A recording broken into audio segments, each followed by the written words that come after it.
Hello friend, मैं सच कुमारी और सच कुमारी official में आप सबका स्वागत है। और आप सब कैसे हैं? आई होप आप सब अच्छे होंगे, स्वस्थ होंगे और अपने घरों में मस्त होंगे।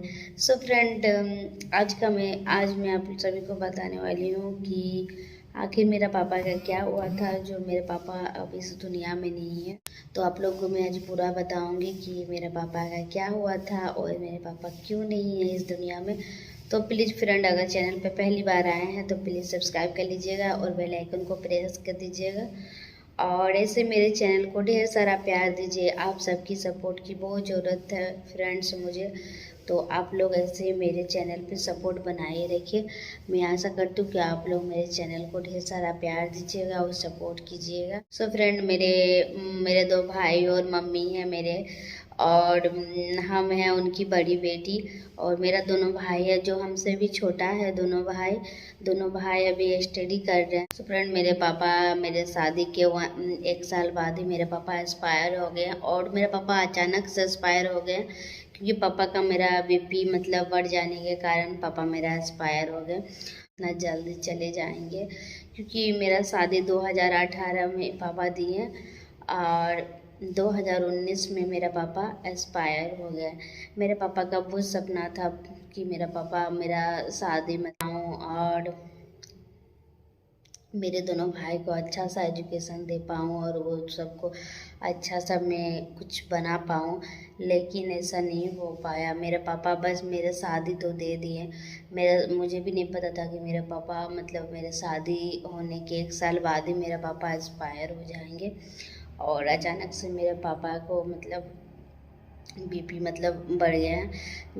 मेरा पापा मेरा शादी 19 अप्रैल 2018 को मेरा शादी हुआ था। मैं उस टाइम पढ़ाई करती थी, मुझे शादी करने का मन नहीं था। लेकिन मेरे पापा बोले शादी कर लो बाबू, तुम्हारा शादी मैं धूमधाम से करना चाहती हूँ, मैं देखना चाहती हूँ तुम अच्छा से तुम्हारे शादी को। तो मेरे पापा ने मुझे बोला तो मैं शादी के लिए मान गई और मैं शादी के लिए हाँ बोल दी। और उस टाइम में ग्रेजुएशन की थी और पीजी में फर्स्ट ईयर में मैं थी, पीजी का फर्स्ट ईयर में। और उस टाइम में पापा को बोली कि पापा मेरा पीजी कंप्लीट होने दीजिए, उसके बाद ही मैं शादी करूँगी। तो पापा मेरे बोले बेटा शादी कर लो, सबका मेरा भी सपना है तुम शादी कर लो, मैं भी चाहती हूँ मैं बेटी का कन्यादान करूँ। तो मेरे पापा बोले मुझे समझाए हैं तो मैं समझ गई और फिर बोले ठीक है पापा, जैसा आप लोग का मर्जी। और मैं शादी के लिए हाँ बोल दी और इनके साथ मेरे शादी हो गए 2018 में 19 अप्रैल को। और तब मुझे ये नहीं पता था कि मेरे पापा का इससे हो जाएंगे। फ्रेंड, मेरे पापा का मतलब पहले से मतलब था बीपी वाला प्रॉब्लम था, बीपी हाई होने वाले। लेकिन पापा मेरे दवाई खाते थे। लेकिन पापा को मतलब ये नहीं पता था। मेरे पापा तो मेरे शादी के मतलब मेरा शादी 19 अप्रैल को है, उसके बाद पापा मेरे अच्छे थे। और अचानक से पापा को मेरा मतलब 2019 के अगस्त महीना में पापा का मतलब अचानक से पापा का बीपी हाई हो गए और पापा का मुंह से ब्लड आने लगे थे। तो पापा को दिखाने के लिए भेलोर लेके गए हैं हम लोग। तो मेरा हब्बी और मम्मी गए हैं फ़्लाइट पकड़ के भेलोर, और वहाँ से पापा का मेरा इलाज हुआ। तो वहाँ पे पापा को डॉक्टर ने 2 मंथ के लिए दवाई दिए थे और वहाँ पे चेकअप वगैरह किया गया तो बोला 2 मंथ का दवाई है। और उसके बाद मेरे पापा आ गए। तो मेरे पापा को मतलब बीपी हाई होने के कारण पापा का मतलब किडनी का प्रॉब्लम हो गया पापा को।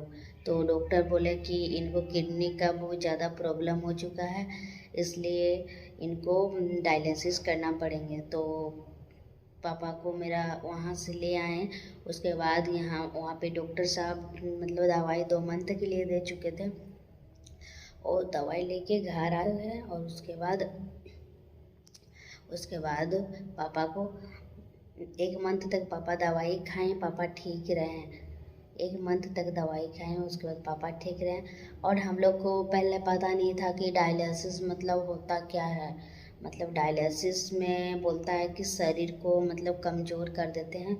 तो हम लोग सोचे कि डायलिसिस में कमज़ोर हो जाएंगे, इसलिए हम लोग डायलिसिस तरफ ध्यान नहीं दिए। हम लोग सोचे चलो डॉक्टर साहब बोला है, डॉक्टर ने दवाई दिया है तो दवाई से पापा ठीक हो जाएंगे। लेकिन पापा को क्या हुआ कि अचानक से एक मंथ बाद मतलब सितंबर के महीना में पापा को अचानक से दवाई मतलब पापा खाएं और सितंबर तक, अगस्त में तो दिखाने ले गए थे पापा को, सितंबर तक ठीक रहा। अगस्त के टाइम मतलब लक्ष्मी पूजा था, काली पूजा लक्ष्मी पूजा था, तो लक्ष्मी पूजा के टाइम पापा को पेट मतलब फूलने जैसा लगने लगा पापा को, मतलब कुछ भी पापा खाने का मन नहीं लग रहा था, पेट भरा भरा टाइप का लग रहा था। तो पापा हम लोग को बोले कि देखो ना पेट भरा भरा लग रहा है, तो चलो ना डॉक्टर को थोड़ा दिखा के आते हैं। तो हम लोग बोले चलिए, और पापा को हम लोग लेके चले गए डॉक्टर के पास धनबाद में। तो हम लोग धनबाद से पापा का वहाँ इलाज करवा के लेके गए, तो वहाँ पापा को एडमिट कर लिया गया। उसके बाद मेरे पापा को एडमिट हो गए और हम लोग सब मतलब वहीं पर थे उस टाइम। तो पापा को मेरा एडमिट कर लिया, और पापा को जब एडमिट कर लिया तो डॉक्टर साहब बोले कि इनको पेट में मतलब इनका भरा भरा टाइप का, और इसको भारी भारी इसलिए लग रहा है क्योंकि इनको क्रिएटिनिन ज़्यादा बढ़ गए हैं और इनको डायलिसिस करना पड़ेगा। तो हम लोग बोले ठीक है, तब बोला डायलिसिस नहीं करने से कुछ नहीं हो सकता है। तो हम लोग बोले हैं कि ठीक है तब डायलिसिस कर दीजिए। तो उसके बाद सब कुछ मतलब जितना भी सामान था सब कुछ डायलिसिस का वहाँ पे हम लोग ले आए और पेमेंट भी कर दिए। उसके बाद क्या हुआ है कि उसके बाद दिन भर मतलब हम लोग सुबह ही 8 बजे पापा का एडमिट किए थे, दिन भर रहा। शाम को डॉक्टर साहब बोल रहे हैं, जवाब दे दिए कि हम लोग मतलब डायलिसिस नहीं कर पाएंगे, रिस्क है। तो हम लोग पूरा रोने लगे उस टाइम। मुझे मतलब ऐसा लगने लगा था कि क्या बताएं।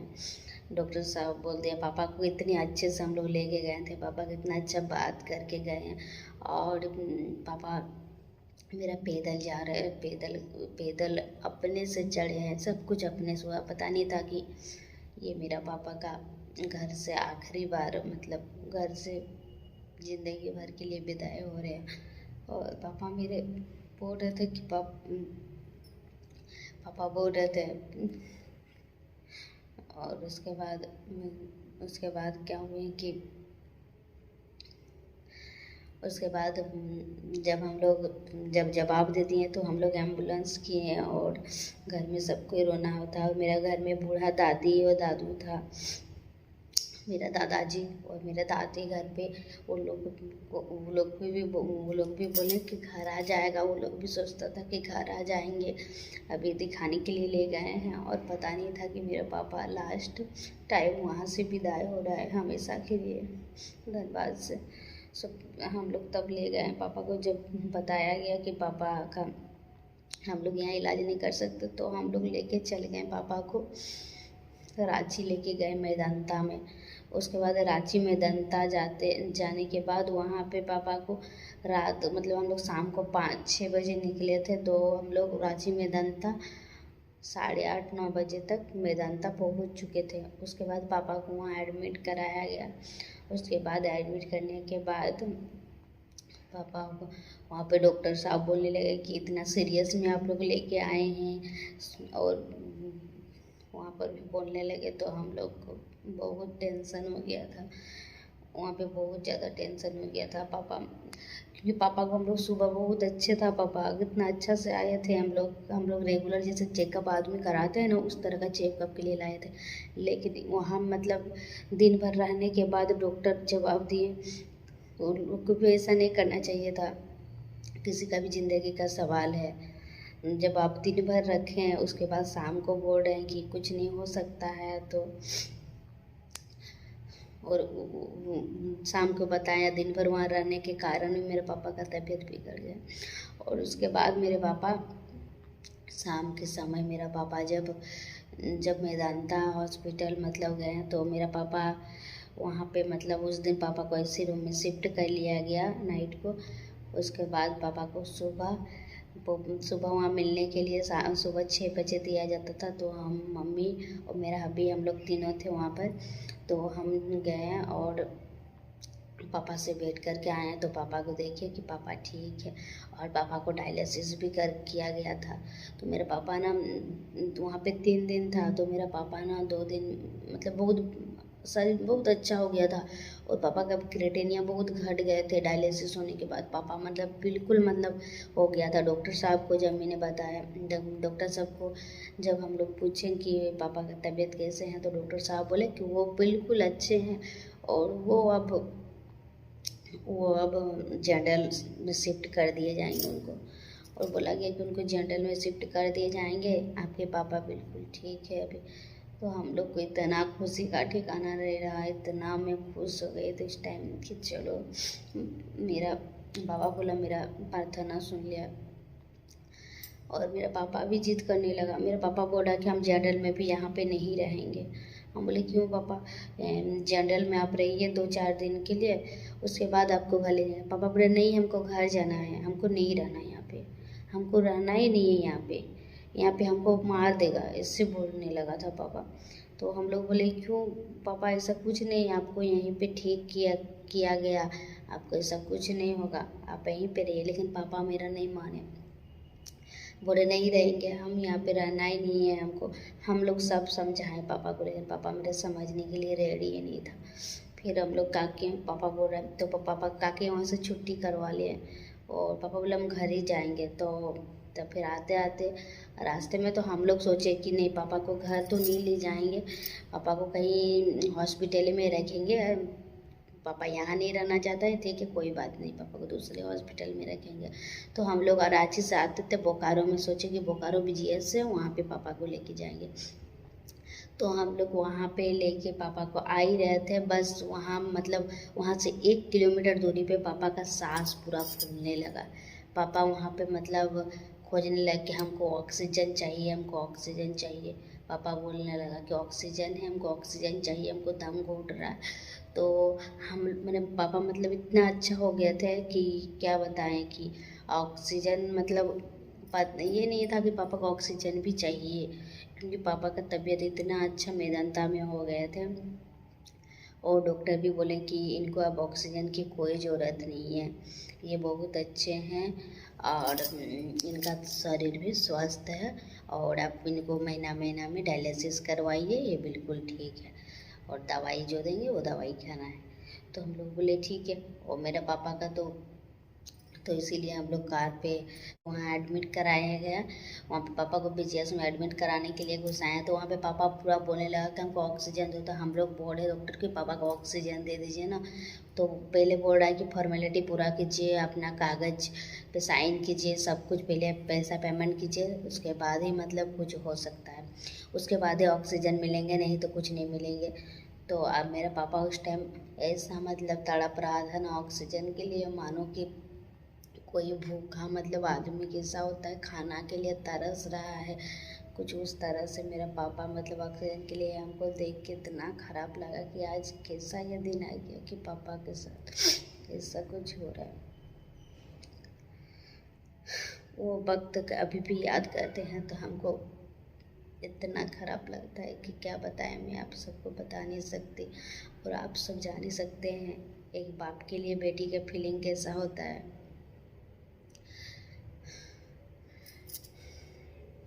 मैं कभी नहीं सोची थी कि मेरा पापा का ये दिन आएंगे, मेरे पापा के साथ ये हो सकता है। मैं जान से प्यारी मैं उनकी बेटी थी, लाडली बेटी थी मैं मेरे पापा का। मेरे पापा मुझे, पापा से मैं जो कुछ भी मांगे थी वो मेरा पापा मुझे पूरा किए थे। अब मैं भी चाहती थी कि मैं भी कुछ करूं आगे चल के, और मैं अपना पापा का नाम रोशन करूं, और मैं पापा को दिखाना चाहती थी, लेकिन अब कोई फ़ायदा नहीं, मेरे पापा है नहीं, पापा को मैं दिखा नहीं सकती। लेकिन हाँ एक बात जरूर है, मैं अगर आगे चल के आगे मैं जाके अगर मैं कुछ बन जाऊँ तो मेरे पापा का नाम तो रोशन जरूर होंगे। भले मेरे पापा भले ही मेरा पापा इस दुनिया में नहीं है, लेकिन पापा मेरा ऊपर से तो देखते होंगे और मेरे पापा का नाम तो ज़रूर रोशन होंगे, क्योंकि मेरा नाम मेरे पापा से ही जुड़ा हुआ है। आज भी कोई पूछेंगे लोग ना तो क्या बताएंगे कि ये किनका बेटी है, तो मेरे पापा का नाम ही आगे आएंगे। तो मैं चाहती हूँ कि आप लोग मेरे यूट्यूब में सपोर्ट कीजिए, ताकि मैं भी एक अच्छा यूट्यूबर बने और दुनिया में मेरा भी नाम हो।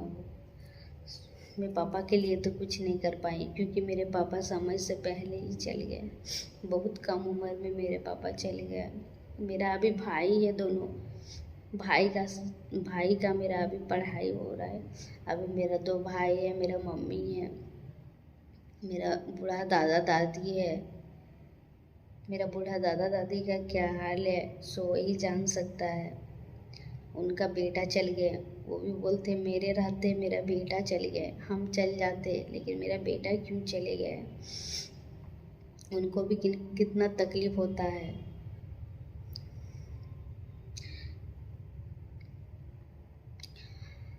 जिनके पापा नहीं हो वो तो समझ सकते हैं कि पापा बिना कितना मुश्किल होता है ज़िंदगी में।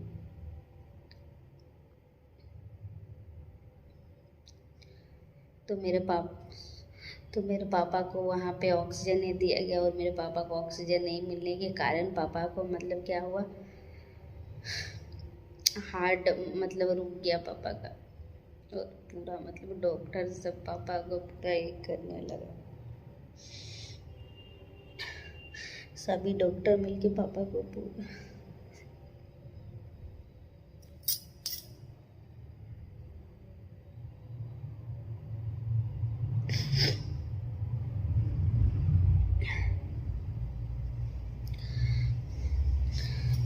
सभी डॉक्टर मिलके पापा को मतलब पापा को पूरा देखने लगा, पूरा पापा को दाबने लगा। लेकिन उसके बाद पापा को थोड़ा सा आया सांस। उसके बाद पापा को वेंटिलेटर में चढ़ा दिया गया। उसके बाद पापा 2 दिन तक रहा। तब मेरे बाबू मेरे पेट में थी।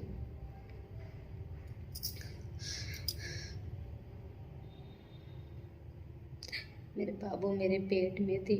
पापा को मैं लास्ट बार देखी। पापा मुझसे कुछ कहना चाहता था, लेकिन पापा मेरे कुछ कह नहीं पाए। पापा को मैं बोल के आई, पापा मैं घर जा रही हूँ, तो पापा मुझे इशारा से कुछ कह रहे थे, क्योंकि पापा के मुंह में वेंटिलेटर लगा हुआ था। इस कारण पापा मेरे कुछ बोल नहीं पा रहे थे, और बाबू मेरे पेट में थे। तो मुझे मम्मी लोग सब कोई बोले कि तुम घर चल जाओ, तुम हॉस्पिटल में मत रहो। मुझे आने का बिल्कुल मन नहीं था पापा को छोड़ के, लेकिन मुझे मजबूरी में आना पड़ा। उसके बाद मैं जैसे घर आई, मैं इस टाइम कोचिंग पढ़ाती थी। मैं घर आई देखी पापा हमको इशारा से बोले, पापा को हम बोले पापा हम घर जा रहे हैं। पापा बोले ठीक है बेटा जाओ, इशारे से बोले। तो हम सोचे ना पापा मेरा बिल्कुल ठीक हो जाएंगे, और हम वहाँ पे सभी भगवान को पूरा प्रे कर रहे थे। बहुत मैं प्रे की, लेकिन भगवान भी मेरे साथ नहीं दिया। उस टाइम मेरा पीछे देव था, पापा बोला है उनको मैं बहुत याद की, लेकिन मेरा पापा बोला वो इस टाइम पता नहीं क्यों साथ नहीं दिया। सो फ्रेंड, मैं उस टाइम घर आ गई, और घर आने के दूसरा दिन ही पापा शाम के समय मतलब 5 बज रहे थे, और उस टाइम मेरे पास 2-4 को बच्चे आ रहे थे पढ़ने के लिए। तो वो बच्चे आए थे, तो मैं उन बच्चे को मतलब कुछ बता रही थी, और उधर से थी, और मेरे मम्मी जी आके हमको बोले कि चलो तुमको जाना है हॉस्पिटल। मेरा तो मतलब वो यहीं पे मतलब क्या बताएं, इस टाइम ऐसा मुझे फील हो रहा था कि पता नहीं मेरे पापा क्या होगा। तो उस टाइम मुझे इतना रोना आ रहा था कि मैं क्या बताऊँ। मेरे मन ही मन मतलब हो गया था कि कुछ तो जरूर हुआ है।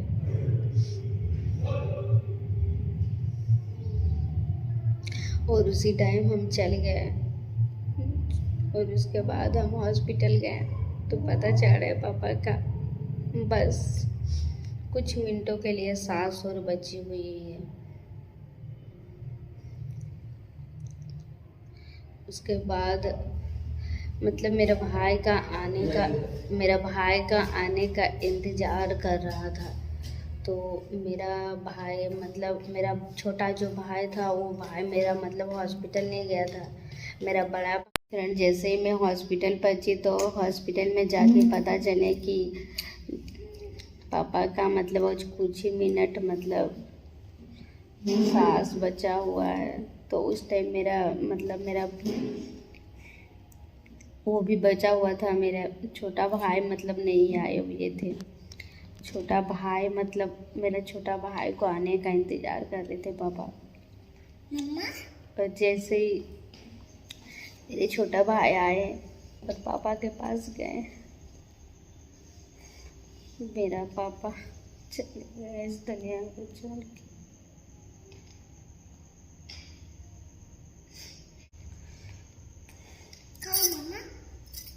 कुछ नहीं, ये 3 साल हो गया है। अभी भी मेरा पापा की मुझे याद आती है तो आंखें भर आती है। भले मेरे पापा इस दुनिया में नहीं है लेकिन मेरे दिल में अभी भी पापा के लिए अभी भी मेरे दिल में पापा की जिंदा है। अभी भी मैं पापा कहती थी क्योंकि पापा मेरे साथ जितने भी फ्रेंड वगैरह थे सबकी शादी हो गई थी। लेकिन मेरे पापा को हम बोले पापा हम पढ़ना चाहते हैं, मेरी शादी अभी मत दीजिए। तो मेरे पापा ने मेरी बात रखी, मुझे पढ़ाया। मेरा पापा दूसरा का परवाह नहीं किया कि दूसरा का बेटी की शादी हो गया तो मैं भी अपना बेटी की शादी दूँ। प्लीज़ आप लोग मेरे वीडियो को सपोर्ट कीजिए, आप लोग मुझे आगे लेके जाएं। तो फ्रेंड प्लीज़ आप लोग मेरी सपोर्ट कीजिए ताकि मैं अपना पापा का नाम रोशन कर पाऊँ। दुनिया क्या सोचता है मुझे उसकी कोई परवाह नहीं है। मेरा पापा मेरे साथ है, बस वही मेरे लिए काफ़ी है। और मेरे पापा हमेशा बोले हम कुछ भी करते थे, मेरा पापा कोई मेरे साथ दे या ना दे, मेरा पापा हमेशा मेरे साथ देते थे। और मैं अभी भी जानती हूँ मेरे पापा मुझे ज़रूर साथ देते होंगे। ऊपर में ही है लेकिन मेरे पापा ज़रूर हमको साथ देते हैं। सो फ्रेंड अगर आपको मेरी बात पे थोड़ा भी सच्चाई है तो प्लीज़ आप लोग सपोर्ट कीजिए। और मैं 1 साल से मेहनत कर रही हूँ, वीडियो बना रही हूँ। 500 प्लस का मैं वीडियो बना चुकी हूँ, फिर भी मेरा अभी तक कोई भी ब्लॉग वीडियो वायरल नहीं हुई है। शॉर्ट वीडियो वायरल हुई है लेकिन ब्लॉग वीडियो नहीं। आप लोग प्लीज़ मेरे वीडियो पे प्यार दीजिए ताकि मैं आगे जा पाऊँ। वो कोई तो अच्छे से वीडियो भी नहीं बनाते हैं, ऊपर से मतलब ज़्यादा वीडियो भी नहीं बनाते हैं। कुछ ही टाइम उसका वीडियो वायरल हो जाता है लेकिन मेरा वीडियो वायरल नहीं है। प्लीज़ आप लोग सपोर्ट कीजिए, आप लोग की सपोर्ट की बहुत ज़रूरत है।